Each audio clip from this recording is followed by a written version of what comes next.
Hello, welcome to the Conversations That Matter podcast. My name is John Harris, and I'm going to be spending the entire podcast episode today on the topic of reparations for slavery, because that is the big topic, and going forward, it's just going to get bigger because the Democratic candidates for president are pretty much all endorsing a version of this, and it's being echoed by even evangelical social justice warriors. So, why talk about this? Well, we need to understand this topic, I believe, biblically, and also historically as best we can if we're going to respond to the assertions that are being made. And so, like a lot of the episodes, this has some apologetics in it. And I could have talked about other things. I thought about doing a synopsis on all the different developments that have been taking place in broader evangelicalism when it comes to social justice, but frankly, I can't keep up with it. The fault lines are drawn, especially since after the Shepherds Conference. Social justice types seem to be very sensitive to being called Marxist or socialist, and a lot of articles to that effect came out this week, and I just can't keep up with it. But one of the themes that I did notice was more and more evangelicals are endorsing a concept of reparations. And it is concerning to me. I don't believe that, at least from what I've heard, these are biblical concepts this is not restitution in the biblical sense. I'm going to demonstrate that, I think. But I've got, I think, a great little show for you. It could probably have more in it, but it's hard to know where to cut information just because you could go all day talking about this, especially if you're someone like myself who enjoys talking about history and theology. But I packed in as much as I could. If you've listened to Daryl Harrison, I'm endorsing this, Daryl Harrison's Just Thinking episode on reparations, which came out earlier this week, I think you should. Not necessarily first. It's not like I'm reinventing the wheel, so I'm not covering the same things that he's covering, but I am supplementing them. And so if you've listened to that, then you're going to like what I have to say, and I think it's going to add to what he's already said. And if you haven't, and if you don't plan to, well, this still, I think, will be good for you to go through. So before I jump into it, one quick thing. If you are a fan of mine and of the show, I guess I should say, that sounded so narcissistic. If you're a fan of mine, if you're a fan of what I'm doing on the podcast, and you go to an evangelical seminary and you're concerned about social justice on your campus and you have stories, I would love to hear from you, just to know you're in the audience, just to hear your story. So look me up on Gab, on Minds, and then, of course, the traditional ones, Facebook and Twitter and YouTube. I will try to get back to you, and I really would like to hear from you, though. So please reach out. And that voice in your head that says, it doesn't matter, he doesn't want to talk to me. Yes, I do. So please, pause the video right now and go send me a message. Leave a comment, something. I don't see the comments as much. Better to send a message. All right, so let's jump into it. Reparations, big topic, and I put together a little slideshow. Sorry for those who are just listening. I'm going to try to describe what you see here. Elizabeth Warren, fist raised, headline says, Elizabeth Warren backs slavery reparations. And then we got on the left, Duke Kwon, evangelical leader, and he says, the church really needs to be the one doing the reparations because they were the ones that forwarded slavery through their arguments. He's doing this, I believe, at a TED Talk. And then Thabiti Aniwible, if you are a Twitter follower of mine, you know the little comment that I made in response to this that got a lot of traction. But here's what Thabiti said. I'm sad for folks who hear the word reparations without any specific proposal attached who start exclaiming, blacks just want to steal whites' money. It's a retort that reveals possible idolization of mammon and willful blindness to 250 years of stealing black people themselves. So, well, you heard it here first. Thabiti is saying if you don't want reparations, if you're against that, well, we know what God said about loving mammon. You just don't love God, and you're ignorant. So quite the accusation being made there by Mr. Thabiti Aniwible. Now, I'm going to give away one of my biases as I start this. I believe that slavery is a universal condition. In some ways, it's an inescapable condition. Proverbs calls debt slavery. We have a lot of that in our country. There's obviously spiritual slavery. Everyone's either a slave to the devil or a slave to God. In some ways, our welfare system and our progressive income tax and other things that we have resemble slavery in some ways. But I'm going to narrow this down to, we're talking about slave labor, right? Maybe we have that in our prison system today. I mean, again, it seems like it's inescapable, and most cultures have some version. But But when we talk about like the transatlantic slave trade, the African slave trade, we're talking about still a situation that I think is a universal human condition. And why do I say that? Well, here's John Thornton in Africa and Africans in the Making of the Atlantic World, 1400 to 1800. This is a textbook used at graduate schools throughout the country on the transatlantic slave trade. And this is what he says. We must accept that African participation in the slave trade was voluntary and under the control of African decision makers. This was not just at the surface level of daily exchange, but even at deeper levels. Europeans possessed no means, either economic or military, to compel African leaders to sell slaves. Let me read that again. Europeans possess no means, either economic or military, to compel Africans to sell slaves. John Thornton, in one of the textbooks that is used in master's programs throughout the country on this topic. Now, I'm already probably getting in trouble with some people for even mentioning that this is the case, but it is. I mean, it's just history. So, I mean, this happened. The slave markets were already set up there when Europeans arrived. This wasn't a new thing in human history. In fact, the word slave, the etymology of it, it's Slav. It's white people. It's not necessarily Africans. But the only concept we seem to have in the United States is of the slavery that took place in the United States. And we do need to put this in the broader historical concept, I do believe. So Africans are selling Africans. Tribal warfare is going on. And during the Middle Ages especially, Arabs get involved in this. And you can see if you're watching, but if you're listening, I'll describe it. There's some Arabs, some Muslims, and they're going through the desert, and they have in shackles some sub-Saharan Africans that they've got as slaves. And the map shows the trade routes, the slave trade routes during the Middle Ages. And none of them are going to the United States. The Europeans haven't gotten involved in this yet. This is pretty much an African thing, and Middle Eastern and African thing before the Westerners ever came down. Now, this doesn't minimize the West's involvement at all, but it does at least show that this is, again, a heart condition. This is a universal condition. Now, here's a map of the transatlantic slave trade.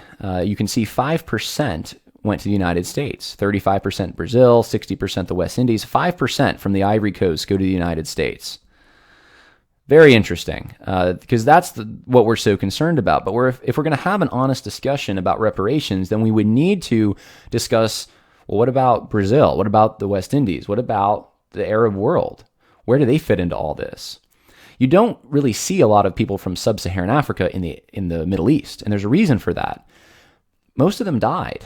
Not the rate of death on the way to becoming a slave, and usually that would mean being in a harem. A lot of them were female. It was about 80 to 90%. In the transatlantic slave trade, it's about 10%. Now, neither is good, but 80 to 90% is a lot worse. The conditions were much worse. And there was, families could flourish more in the United States. In fact, if you were part of the 5% that got to the United States, in a way, you hit the jackpot. That doesn't mean it was good in the United States in every way, but it means it was better than other places because you could have a family. And I mean, our modern situation attests to that. We have descendants of slaves in the United States. In the Arab world, not as much. And so this is the situation going on in the African slave trade. When we think in the United States of slavery, generally the picture that we have in our mind is the picture of this man to the left. His name is Gordon. He's got scars all over his back, and he was found by some Union troops. Some say he's escaped. It's a little shrouded in mystery as far as what happened, but clearly something happened to his back, and looks like he was whipped. Looks like there could have been hot water, abuse, and this picture is, I mean, it's gone everywhere. It's in just about every interpretation of slavery. When you go to a national park or in a book, is that picture. And to the right, we have Simon Legree beating Uncle Tom as an illustration in Uncle Tom's Cabin, which is a fictional work by someone who never actually witnessed slavery firsthand, never traveled south. But Harriet Beecher Stowe wrote the novel nonetheless, and said she did so from accounts that she had heard and been passed to her. But this is the other, kind of like in pop culture, picture that we have of slavery. It's not a complete picture, though. And one of the points that I want to make, and it's going to be important going forward, I'll tell you why I'm making it, is that we don't want to ignore the abuses within slavery at all. I mean, far be it from me to do that. It's absolutely disgusting. I mean, I believe that everywhere slavery was practiced, pretty much, it was always bad. Always. With the exception, perhaps, of the Hebrew slave system, which was regulated by God, and even then humans abused it, I'm sure. But slavery is not a good thing. Let's be clear. I don't like it at all. I'm really glad that it's gone, like really glad. And I don't want to minimize the abuse within it, but neither do I want to absolutize the abuse in it and say that's all it was. There were Christians who were involved in the institution of slavery. There were Christian slave masters who taught Christian principles. Stonewall Jackson even is a good example of this, had his own Sunday school for slaves. And I could go down a list of people in the United States who championed Christian education and treating slaves with respect and putting biblical parameters into the way that they interacted with slaves. We should remember that those people existed. Now, it's going to be important later on because, well, who pays the reparations? 5% of Southern whites in 1860 owned slaves. 95% did not. Do we go to that 5%? And then of that 5%, well, who was doing it according to God's law with, like Robert E. Lee, with the intent of even freeing their slaves, perhaps? And then who was doing it wrongfully and abusing, like Simon, Simon Legree wasn't a real person, but people like Simon Legree. So this gets complicated really quick, and I'm about to show you pretty soon why it gets really, really complicated. But let's keep going here. So this is the picture that we have in our minds as Americans. Now, we don't have this picture in our minds. We don't have, this is family worship in a plantation in South Carolina in 1863. Now, you can see you have the authority, the person that's preaching here, pointing up to heaven with a Bible in church, is a black man. And the slaves are all watching him, and you have the slave master and his family integrated. Now, this wasn't the picture everywhere in the South at this time either, but it did exist. It did happen. And we can't ignore that some of these things did happen. We have on the right-hand side, this is, I believe, still hanging in the North Carolina History Museum, but this is a young boy. Why this young boy's wearing a dress? It was the style at that time. I don't know why that was the style, but Clifton Wheat Hunter is the boy's name, and he's being pictured with this young slave boy, and they were friends. It looks like it, at least from the picture. Clifton's father, Thomas, owned 24 slaves in Halifax County, North Carolina, and they decided to take a family portrait. And this wasn't the only time those kinds of things happened. I mean, here's another picture. This is slaves with some kids in the family, slave boys, looks like different workers in the house. And then on the right-hand side, you have a young boy who's a slave and a girl, and taking a picture together. At that time, pictures were not cheap. This was important to the family to have these pictures. So this is the other side of the coin, so to speak. This is what does not get a lot of fanfare, but it did happen. Now, to make this a little more complicated, not all of the slave masters were white. Of that 5% of Southern whites that owned slaves in 1860, not all of them, well, all of those were white because that's of the white people, but not all the slave owners were white. Here we have the picture of Gordon again. Now, Gordon, we don't know exactly who his master was, but it's very possible his master was actually the widow C. Richards and her son P.C. Richards. Widow C. Richards, she was a widow, was a black person, and her son was a black person. William Ellison, who's pictured here, is also black, and he had the largest plantation, in South Carolina, as far as I know. It was one of the largest ones, in 1860 when the war began, and black man. So this is part of the untold story of American slavery. We don't really ever talk about this, but there were black people who had slaves, and there were white people who had slaves. By far, more white people. But in 1830, there were almost 4,000 black people owned by almost 4,000 owners that were black of almost 13,000 slaves, 1830. By 1860, and this is in South Carolina alone, there were 171 black slave owners. That's in South Carolina in 1860. Native Americans owned thousands of slaves. So, this is a human condition.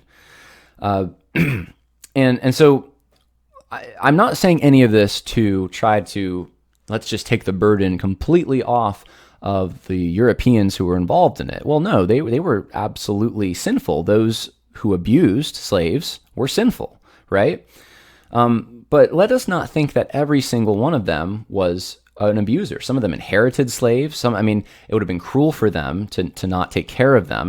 There's a lot of ethical questions that should be asked, and every case is going to be different. And I don't think the social justice warriors want to admit this. They want to just paint with a broad brush and, well, if you're white, you owe something to someone who's black. And that just is not the way it works. It doesn't break down that way. There are black people who are the descendants of slave owners, whether it's in Africa or even in the United States, or, think about Liberia. When some slaves went back to Africa, they started enslaving each other. So this is a complicated mess, is what it is. And trying to calculate who owes who what is going to be very difficult. I'm going to read for you. This is something that I find horrifying because this happened over and over. But this is sort of me showing that there is a dark side to this. It says, my master was so, this is part of the Slave Narratives by Bill Collins, a former slave. It says, my master was so cruel to his slaves that they were almost crazy at times. This was an Alabama slave named Bill Collins in 1846. He said, he would buckle us across a log and whip us until we were unable to walk for 3 days. On Sunday, we would go to the barn and pray to God to fix some way for us to be freed from our mean masters. Now, to me, this kind of horrific treatment, it's almost unthinkable to think. It's offensive to think that reparations today to some descendant can make up for this. I don't think, they can't. It's not like guilt is just now alleviated because some descendant paid another descendant. Now, again, not minimizing that these things took place, these cruel things, but I'm against universalizing it. The story I just read you is horrific, but it wasn't the only story. The Slave Narratives, 2,000 former slaves, the Works Project Administration under Roosevelt decided to go out and get the stories of these 2,000 slaves. And there's a book called Time on the Cross where Nobel Prize winner Robert Fogel does a study. And he demonstrates that, number one, nowhere in the Western Hemisphere were slaves better treated and cared for than in the American South. And then he really politically incorrect guy, right? And then he goes on to say, but he's a Nobel Prize winner, and he did this extensive study. He said after studying the slave narratives, he concluded that 60 to 80% of the respondents had only positive things to say about their masters and their life during the slave days. Only positive things. Now, this is my challenge. If you're saying, that's ridiculous, that can't possibly be.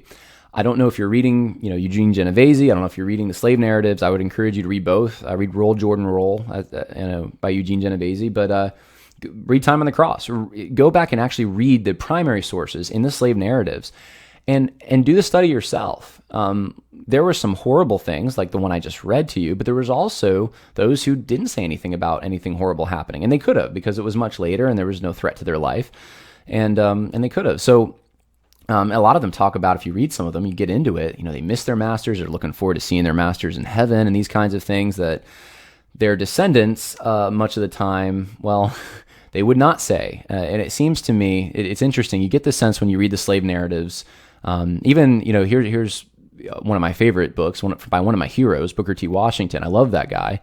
Was just at his, where he grew up not too long ago. And, he was, his whole family very happy to be freed, But then they realized that when they were freed that, man, they're going to have to say goodbye to their master. And, we've had so many experiences together and we love that family. And there was a love, at least in his situation. And he talks about the blessing that it was to be brought from pagan nations in Africa and then taught the word of God and becoming a Christian. He would never have known it if it wasn't for this. Now, he doesn't justify it and say, it was right because of that. But what he does do is he says that God's sovereignty, his providence, worked in such a way that the gospel was brought to him and his family. And he was thankful for that. You don't see the resentment there. You don't see the resentment in the slave narratives. You see the resentment in those who never experienced slavery. That's the interesting part of all of this. Those who actually experienced it were not as resentful. There were some that were, but most of them were not. Completely different worldview than what we see around us today. I'm going to go through a little more as far as slave conditions. I don't want to beat a dead horse, but I do think it's important to get the rest of the picture. In 1860, according to the census, Southern black population was shown to have increased by 23%. The Northern free black population only increased by 1.7%.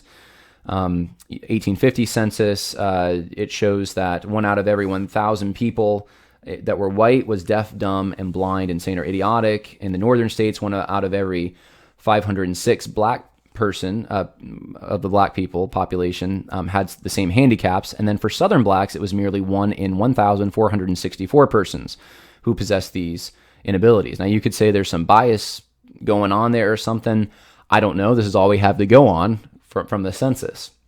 It just says that there were enough masters who were treating their slaves with charity that their population was growing. And that is one of the indications that you can tell if a people is experiencing some measure of success. Foreign observers, I'm not going to read their quotes, but you might want to check out what Tocqueville and James Silks Buckingham, who was an English guy, and then Frederick Olmsted from the North said when they went south.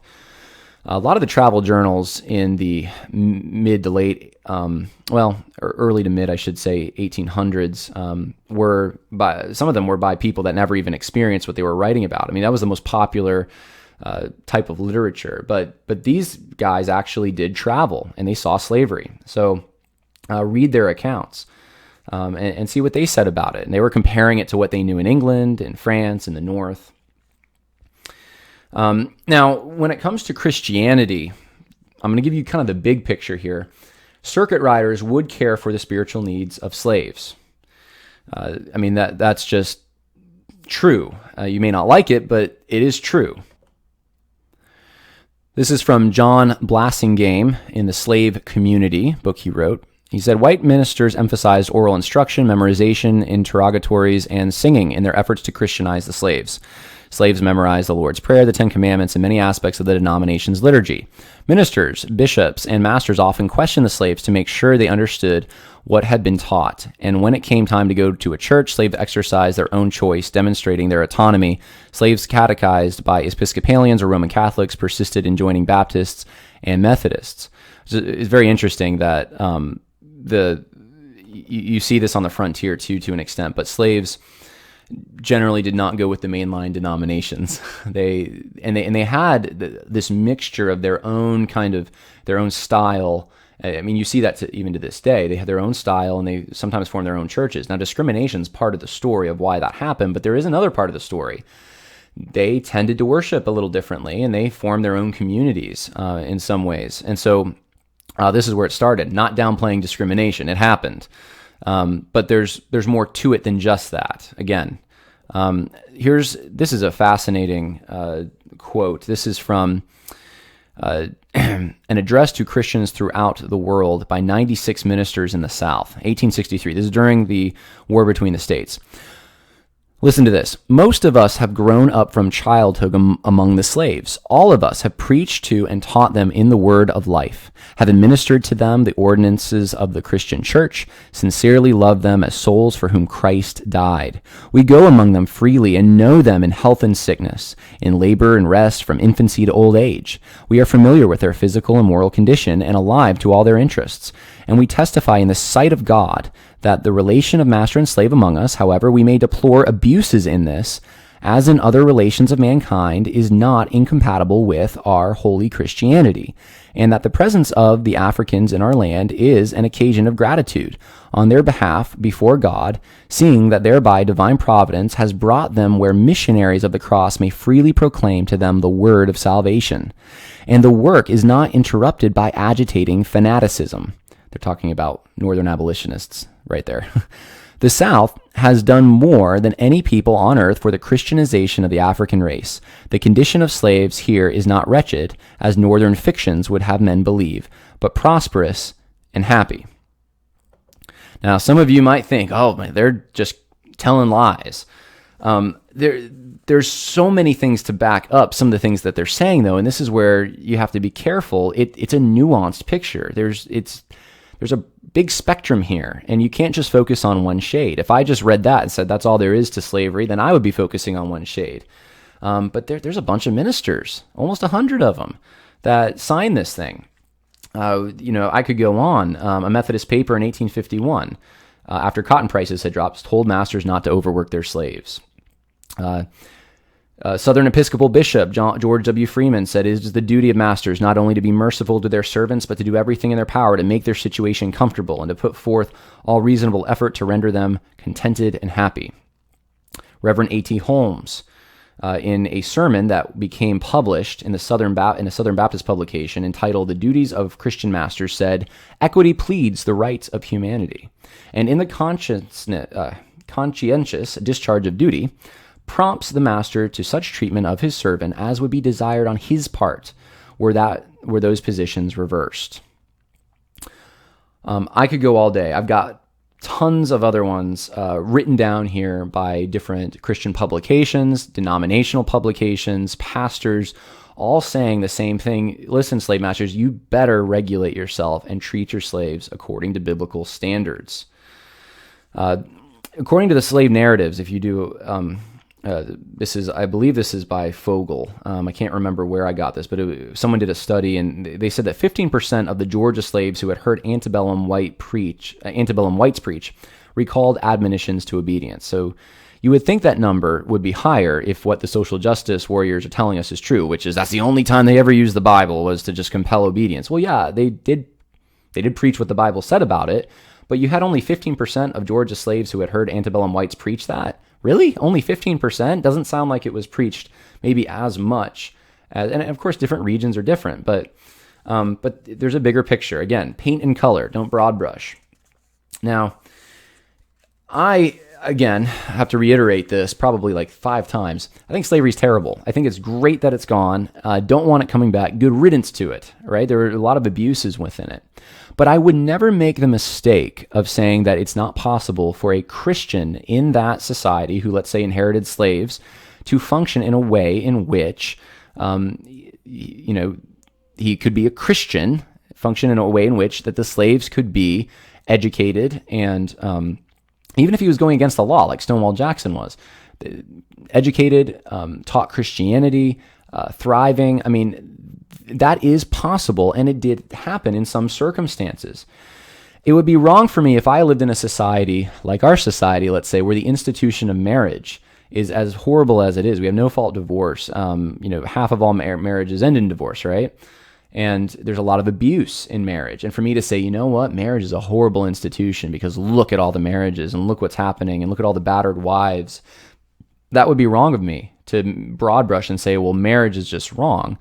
The system of marriage is not wrong, the institution, but there are some horrible people out there that have really been abusive in the marriage situation. Now, I think the slavery situation tends to lend itself more to that, especially because of some of the laws in our country. Depending on the region you were in, they were not in conformity with biblical standards, and a lot of the Southern clergymen knew this. But you could individually, on an individual level, regulate yourself and behave in a way that honors God. Just like in our culture with the institution of marriage, even though, homosexuals are getting married now, but you know what? You regulate your marriage according to the law of God and function in a way that honors the Lord. And you find, especially in the New Testament, a lot of the passages that deal with marriage and relationships between parents and children, they also include relationships of masters and slaves. There's about as much, if not more, said about the relationship between a master and a slave as there is between a husband and wife in the New Testament. So very important for us, I think, to get the full picture of what exactly was American slavery. Now let's read some scripture on this. Ephesians 6, 5 through 9 says, "Slaves, be obedient to those who are your masters, according to the flesh, with fear and trembling in the sincerity of your heart as to Christ. Not by way of eye service as men pleasers, but as slaves of Christ, doing the will of God from the heart. With good will render service as to the Lord and not to men, knowing that whatever good thing each one does, this he will receive back from the Lord, whether slave or free. And masters, do the same thing to them and give up threatening, knowing that both their master and yours is in heaven, and there is no partiality with him." Now, why read that verse? Why talk about what the New Testament has to say about slavery? Well, the reason I started in the New Testament is because biblical slavery was not being practiced during Paul's time. In fact, Roman slavery, I think you could very well easily make the argument, was more brutal than American slavery was. And yet this is what Paul says. It didn't have to be brutal if you had a Christian master, right? But it could be. And Paul does not say start a revolution. He doesn't say, there needs to be reparations. We need to get rid of slavery and then have reparations. He doesn't do any of the things that social justice advocates would want to see happen. He tells slaves to be obedient to their masters, and he tells masters to treat their slaves in a way that honors the Lord. This is in a pagan slave system. Now, I'm not going to go through everything the Bible has to say about this, but I think that pretty much creates a problem for social justice advocates. If we're going to follow the example of Paul and of Christ, who even used slaves in his parables, slavery as an example, we're not going to come to the same conclusions that they're coming to necessarily. Exodus 22, 1 through 4. I want to read this because I want to get into this idea of restitution. Should there be reparations? Let's say slavery is a sin, and because in many cases there was abuse. It was horrible. So what should we do now that we're downstream from this? Well, Exodus 22, 1 through 4 talks about restitution. In fact, the whole chapter pretty much talks about restitution, but we're just going to read these first 4 verses. "If a man steals an ox or a sheep and slaughters it or sells it, he shall pay 5 oxen for the ox and 4 sheep for the sheep. If the thief is caught while breaking in and is struck so that he dies, there will be no blood guiltiness on his account. But if the sun is risen on him, there will be blood guiltiness on his account. He shall surely make restitution. If he owes nothing, then he shall be sold for his theft. If what he stole is actually found alive in his possession, whether an ox or a donkey or a sheep, he shall pay double." Now, why pay 5 times if if the ox is sold or slaughtered, and then why pay 2 times if it's in his possession? Well, it's because ox and sheep that's your means of livelihood. So you're losing much more than just an ox or a sheep. You're losing food for your family. I want to focus on verse 3 though for a minute. What happens if someone steals and he can't make restitution? What happens to him if he owes something and he can't pay it? It says, "Then he shall be sold," verse 3, "for his theft." He shall be sold for his theft. Well, this was part of biblical slavery. If you couldn't make a payment, well, you're going to become a slave to that person until you can pay it off. Now, I didn't write that. God wrote that. So you see the problem that we're already coming into if we want to say that slavery is the existence of it in and of itself is cause for restitution. In fact, God is using slavery as a means by which restitution is paid in this verse. So what's the solution if you have wronged someone and, well, they're not around to pay it, to receive payment, I guess, from you? Let's read what Numbers 5, 5 through 10 says. "Then the Lord spoke to Moses, saying, Speak to the sons of Israel. When a man or woman commits any of the sins of mankind, acting unfaithfully against the Lord, and the person is guilty, then he shall confess his sins which he has committed.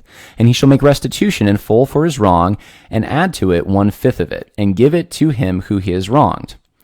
But if the man has no relative to whom restitution may be made for the wrong, the restitution which is made for the wrong must go to the Lord for the priests, besides the ram of atonement by which atonement is made for him. Also every contribution pertaining to all the holy gifts of the sons of Israel, which they offer to the priest, shall be his. So every man's holy gift shall be his.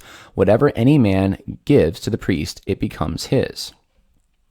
A few things to realize about this. You have someone who wants to make restitution. They're still alive. They're still alive while they're doing this. It's not their great-great-grandchildren who are doing this. It's them who's doing this. If they can't find, if there's no relative to give it to, then it goes to the Lord. It seems to me, because this is something between them and God more than it is between them and the other person. It's both. But if the other person's not around, then they've still done a wrong and they're going to pay to the Lord for it. I think it's striking, though, that you don't find an example of this generationally. This is someone who's alive who has wronged someone else, and it's on an individual level. They're voluntarily doing this. This isn't government forcing them to do it. They are doing it. Now, let's move on. Let's look at another verse here, which I think also pertains to this. We're going to jump back to the New Testament. I put a picture here of a Roman slave market. Now, here's the reason I've put the picture there. I'll tell you when I read the verse. Owe nothing to anyone except to love one another, for he who loves his neighbor has fulfilled the law. Now, these are some of the general commands that are used to say, hey, look, it's not loving to have a slave, so therefore it's a sin, because that's the general principle. Now, when Paul said this, what was the context, historically speaking? Well, that picture gives you the context, historically speaking. There were slave markets open in Rome when Paul said this. Owe nothing to anyone? So, did Christian slave masters owe something? Did they owe reparations to anyone, to their slaves? Well, Paul doesn't specify that, but did they? I think we'd have to say no. And the reason that we'd have to say no is because this was the historical context Paul was writing in. And if you recall another letter in which Paul sends Onesimus, a slave, back to Philemon, Paul does not force Philemon with spiritual authority to free Onesimus. He doesn't say that you owe Onesimus. He wants him to free him, I think, but there isn't a moral obligation there to do so. Very interesting. This was pagan slavery in Paul's time, and if there was a time for reparations to come up, that's where it would have come up. And it doesn't come up in Philemon, and it doesn't come up in Romans, where he's talking to people who would have read this, who would have owned slaves, some of them. So that's the New Testament. Now, I'm going to jump once again to another principle that I think is the heart of the matter. Ezekiel 18:20. The person whose sins will die. The son will not bear the punishment for the father's iniquity, nor will the father bear the punishment for the son's iniquity. The righteous of the righteous will be upon himself. Righteousness of the righteous will be upon himself. And the wickedness of the wicked will be upon himself. You are not responsible for what your great ancestors did. You're just not. You bear the punishment for your own sin. And that really is the crux of this matter. I do think there is another issue going on, obviously. Otherwise, I wouldn't have gone through all that history. I think you do have to answer the question, is slavery a sin? And what I mean by that is the relationship between slave and master sin in every circumstance. You say, well, there was man capture going on in the American slave system. Well, yeah, well, who was doing it?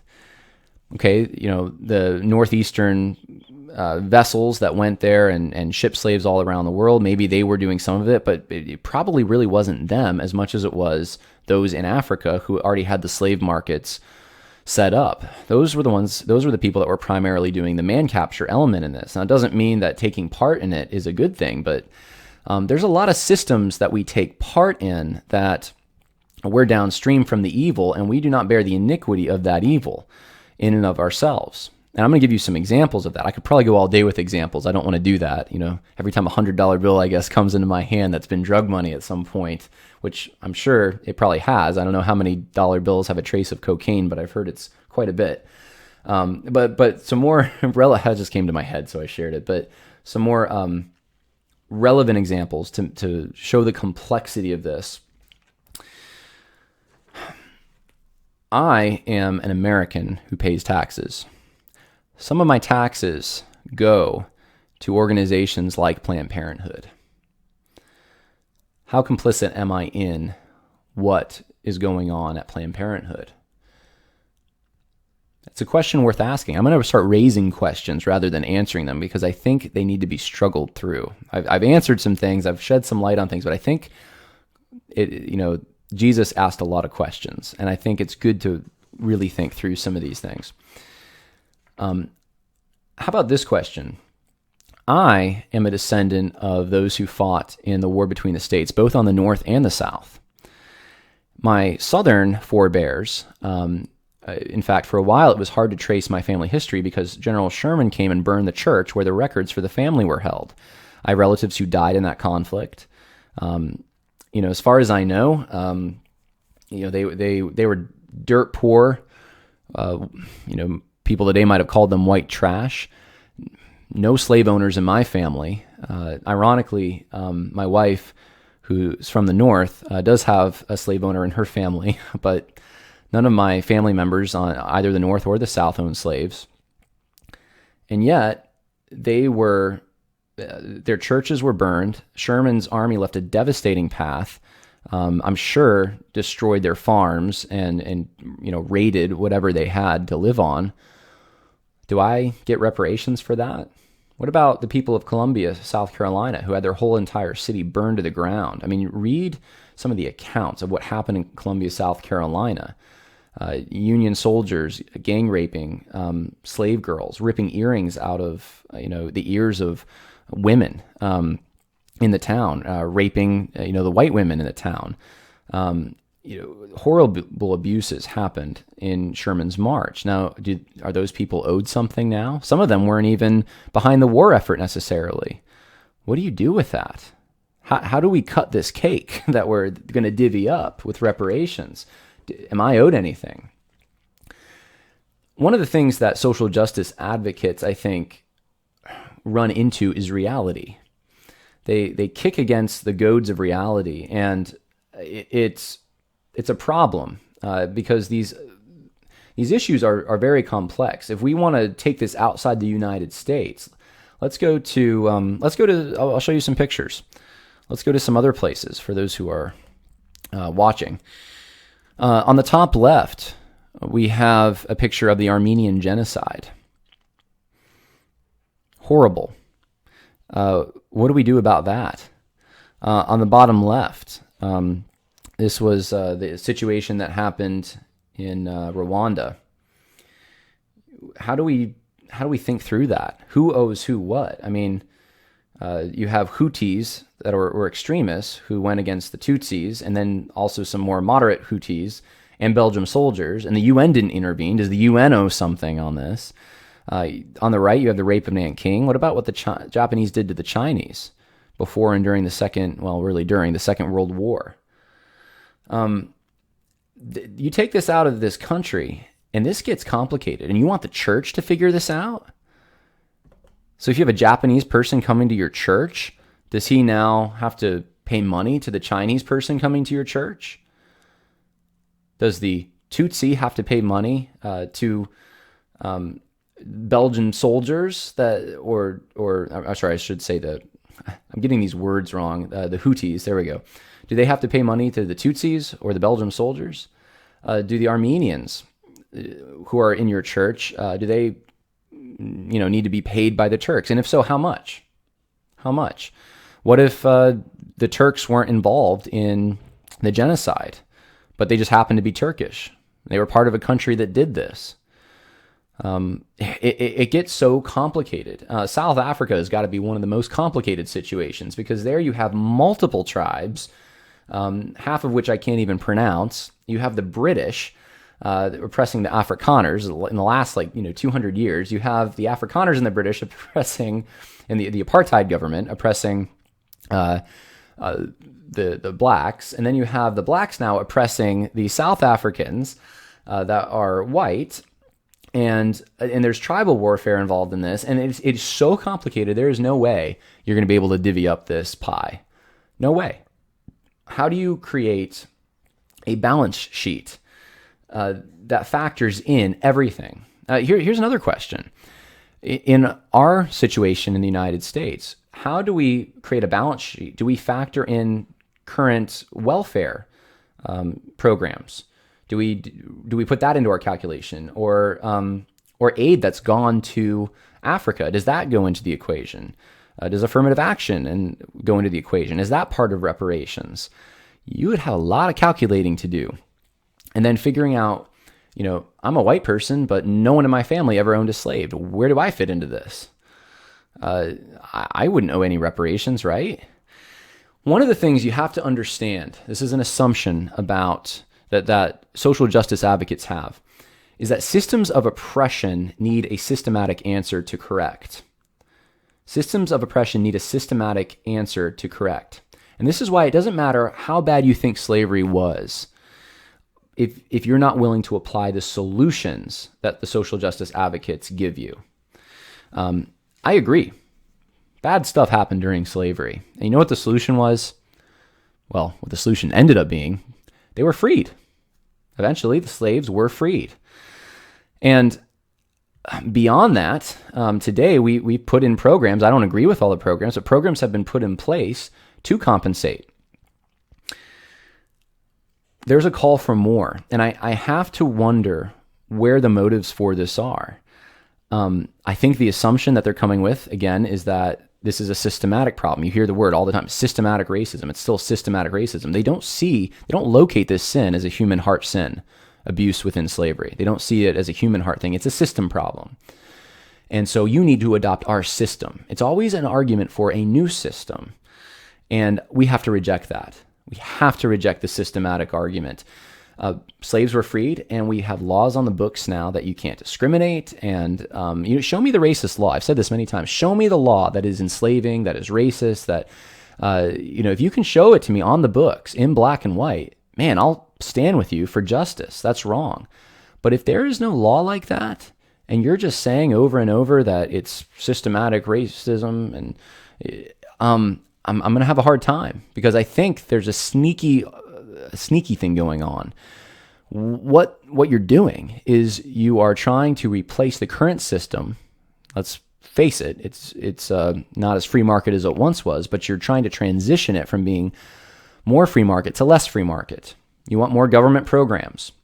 You want the government to be in charge of divvying up the pie, so to speak. And I think there might be some bad motives. Some of the people doing this are ignorant, but there's some bad motives behind it as well, because it's going to reward people. So there's going to be a third party that's going to be divvying up the pie, and they're going to be getting the biggest share, and that's the government. And if it's in the church, it's going to be those in the church who are behind it. They stand to benefit more than anyone else. There's a political move here, and they're playing on the guilt that people have. You want to call it white guilt, you can. You want to call it Southern guilt. Whatever you want to call it. That's what they're using, and it's despicable to use that. Christ has taken away any guilt that we have, and as far as I know, no one alive today participated in the slavery or abused any slaves, because that has not been around in this country, unless you were part of sex slavery, in which case confess it to the Lord. Go to Him. Right? That's what the gospel is all about. But holding sins of the past over people's heads perpetually without any end in sight is a recipe for a race war. And if that's what you want, that's what you're going to get. I don't want it. I want oneness in Christ with my black brothers and sisters in Christ. And you know what? In this country, I didn't even mention this, but there's been a lot of other minorities that have been treated pretty awful. The Chinese, even the Irish, Catholics when they came over, Jewish people. I can give you story after story from upstate New York about things related to that. And you know what? There's not a huge push for giving them reparations, but there is for for slavery for some reason. I think there's political motives behind it, and that's the reason. But I want to be one with my brothers and sisters who are of every tribe, tongue, and nation, and one day we will be around the throne of Christ. As a final warning, look what happened to Germany after World War I when they were required to do reparations. It led to the rise of Hitler in World War II.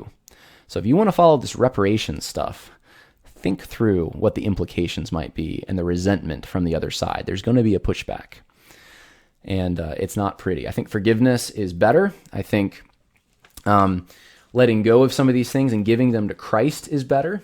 I think following biblical law is better. And the Bible does not support what social justice advocates are trying to further through this reparations tool.